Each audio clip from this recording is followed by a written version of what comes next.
Hello everyone, আজকের এই ভিডিওতে আমি দেখাবো কীভাবে তোমরা একটা ফেসবুক অ্যাকাউন্ট পার্মানেন্টলি ডিলিট করতে পারবে। ঠিক আছে, খুব অল্প সময়ে তোমাদেরকে দেখিয়ে দেবো কীভাবে তোমরা ডিলিটটা করবে। তার জন্য আমরা কী করবো, তার জন্য আমরা ডাইরেক্ট চলে যাব আমাদের এই যে ফেসবুক অ্যাপে। ঠিক আছে, তো আমি এখন চলে গেলাম ফেসবুক অ্যাপে।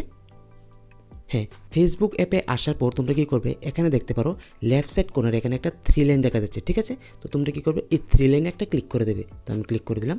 3 লাইনে ক্লিক করার পর একটু উপরের দিকে স্ক্রল ডাউন করে এখানে তোমরা একটা অপশন পেয়ে যাবে। এই যে দেখে নাও, এই জায়গায় লেখা আছে টেন প্রাইভেসিতে একটা ক্লিক করে দেবে। তো আমি ক্লিক করে দিলাম। অ্যান্ড প্রাইভেসিতে ক্লিক করার পর তোমাদের সামনে কিন্তু এগেইন আরেকটা অপশন চলে আসবে, সেটা হলো কি এই যে দেখতে পারো সেটিংসের। ঠিক আছে, তো তোমরা কী করবে, এই সেটিংসে ক্লিক করে দেবে। তো আমি সেটিংসে ক্লিক করে দিলাম। সেটিংসে ক্লিক করার পর এখানে অনেকগুলো অপশন পেয়ে যাবে, তার মধ্যে থেকে তোমরা যেটা বেছে নেবে। একদম টপে উপরে দেখতে পারো একটা অপশন আছে, এই দেখতে পারো কী লেখা আছে ইউর অ্যাকাউন্ট, আর তার নিচে লেখা আছে অ্যাকাউন্ট সেন্টার। ঠিক আছে, তো তোমরা কী করবে, এই অ্যাকাউন্ট সেন্টারে একটা ক্লিক করে দেবে। তো আমি ক্লিক করে দিলাম। অ্যাকাউন্ট সেন্টারে ক্লিক করার পর এখানে কিন্তু অনেকে ভুল করছো, নতুন আপডেট আসার পর এখানে কিন্তু ডিলেটের অপশন কিন্তু আর আসছে না। ঠিক আছে, তো এখন তোমরা কী করবে, একটু উপরে দিকে স্ক্রল ডাউন করবে।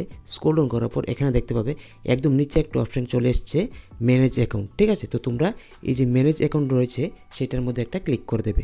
তো আমি ম্যানেজ অ্যাকাউন্টে ক্লিক করে দিলাম।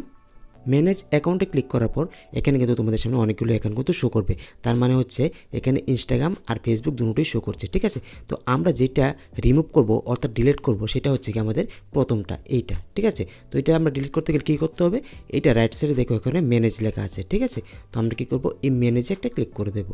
তো আমি ম্যানেজে ক্লিক করে দিলাম। ম্যানেজে ক্লিক করার পর এখানে তোমাদের সামনে কিন্তু 3টে অপশান শো করবে। ঠিক আছে, দেখতে পারো 1 2 3টে অপশান শো করছে। তার মধ্যে থেকে আমরা যেটা বেছে নেব সেটা হলো কি দেখতে পারো মাঝখানেরটা ডিঅ্যাক্টিভেশন অর ডিলেটন, এটা আমরা বেছে নেব। ঠিক আছে, তো এটার মধ্যে আমরা ক্লিক করে দিলাম।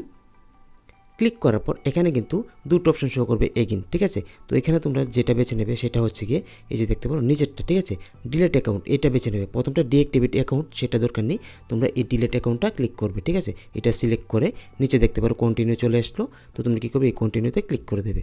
তো আমি ক্লিক করে দিলাম। ক্লিক করার পর এখানে দেখতে পারো ডিলেট ইউর ফেসবুক অ্যাকাউন্ট উপরে লেখা চলে আসলো, আর তার নিচে এখানে লেখা চলে এসছে এই যে দেখে নাও কন্টিনিউ। ঠিক আছে, তো তোমরা কী করবে, এই কন্টিনিউতে ক্লিক করে দেবে। তো আমি কন্টিনিউতে ক্লিক করে দিলাম। কন্টিনিউতে ক্লিক করার পর এবার যেটা অপশন চলে আসতো সেটা হলো কি রিজন। ঠিক আছে, মানে তোমরা কারণ কি, তোমরা যে ফেসবুক অ্যাকাউন্টটা রিমুভ করতে চাইছো অর্থাৎ ডিলিট করতে চাইছো। হ্যাঁ, তোমাদের কারণ কি অবশ্যই কিন্তু আমাকে কমেন্ট করে জানাবে তোমরা কেন ফেসবুক অ্যাকাউন্টটা ডিলিট করতে চাইছো।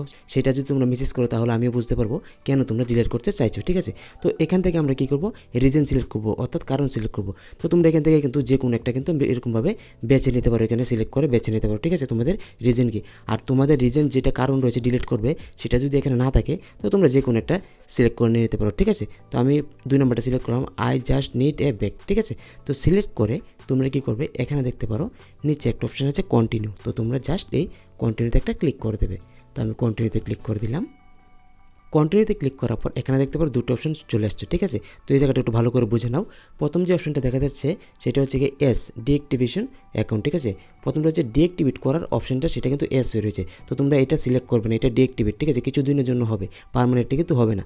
তারপর নিচের যে অপশনটা চলে আসলো সেটা হলো কি বার করে দেখে নাও, হ্যাঁ নো কন্টিনিউ উইথ ডিলিটন, মানে এটা সিলেক্ট করলে কিন্তু ডিলিট হয়ে যাবে পার্মানেন্টলি। ঠিক আছে, তো তোমরা কী করবে, নিচেরটা সিলেক্ট করে দেবে। হ্যাঁ, নিচেরটা সিলেক্ট করে দেওয়ার পর তোমাদের সামনে একটা পেজ চলে আসবে, উপরে দেখতে পারো কী লেখা আছে পার্মানেন্টলি ডিলিট অ্যাকাউন্ট। ঠিক আছে, তো এটা উপরে দিকে এরকমভাবে স্ক্রল ডাউন করবে। স্ক্রল ডাউন করার পর একদম নিচে চলে আসবে। নিচে চলে আসার পর কিন্তু এখানে কিন্তু কন্টিনিউ একটা অপশন পেয়ে যাবে। ঠিক আছে, তো তোমরা কী করবে, এই কন্টিনিউ অপশনে একটা ক্লিক করে দেবে। তো আমি কন্টিনিউতে ক্লিক করে দিলাম। কন্টিনিউতে ক্লিক করার পর এখানে কিন্তু তোমাদের কাজ কিন্তু অলমোস্ট ডান কমপ্লিট। ঠিক আছে, জাস্ট তোমাদেরকে কী করতে হবে, এখানে দেখতে পারো এখানে একটা অপশন আছে, এই যে দেখতে পারো কী লেখা আছে পাসওয়ার্ড। ঠিক আছে, এখানে তোমাদের যে এই যে ফেসবুক আইডিটা রয়েছে এটার কিন্তু একদম প্রপারলি কারেন্ট পাসওয়ার্ড কিন্তু এই জায়গার মধ্যে বসাতে হবে, বক্সে বসাতে হবে। বসানোর পর তোমরা কী করবে, এখানে একটা অপশন পেয়ে যাবে এই যে কন্টিনিউ, এটাতে ক্লিক করার সঙ্গে সঙ্গে কিন্তু তোমাদের যে ফেসবুক আইডিটা রয়েছে সেটা কিন্তু রিমুভ হয়ে যাবে অর্থাৎ পার্মানেন্টলি ডিলিট হয়ে যাবে। ঠিক আছে, তো আমি এখন এটাতে পাসওয়ার্ড বসিয়ে ডিলিট করছি না, কারণ এটা আমার একটাই ফেসবুক আইডি। ঠিক আছে, তো আমি জাস্ট তোমাদেরকে দেখানোর জন্য প্রসেসটা দেখিয়ে দিলাম কীভাবে ডিলিটটা করতে হয়। ঠিক আছে, তো আশা করছি তোমরা বুঝতে পেরেছো কীভাবে ডিলিটটা করতে হয়। তো এই প্রসেসেই কিন্তু তোমরা কিন্তু এখন 2026-এ যে ফেসবুক আইডিটা রয়েছে সেটা ডিলিট করে নিয়ে নিতে পারবে। ঠিক আছে, তো যদি প্রসেসটা ভালো লাগে তোমাদের অবশ্যই কিন্তু ভিডিওটা একটা শেয়ার করবে, চ্যানেলটা সাবস্ক্রাইব করবে। দেখা হচ্ছে অন্য একটা ভিডিওতে, ততক্ষণের জন্য বাই।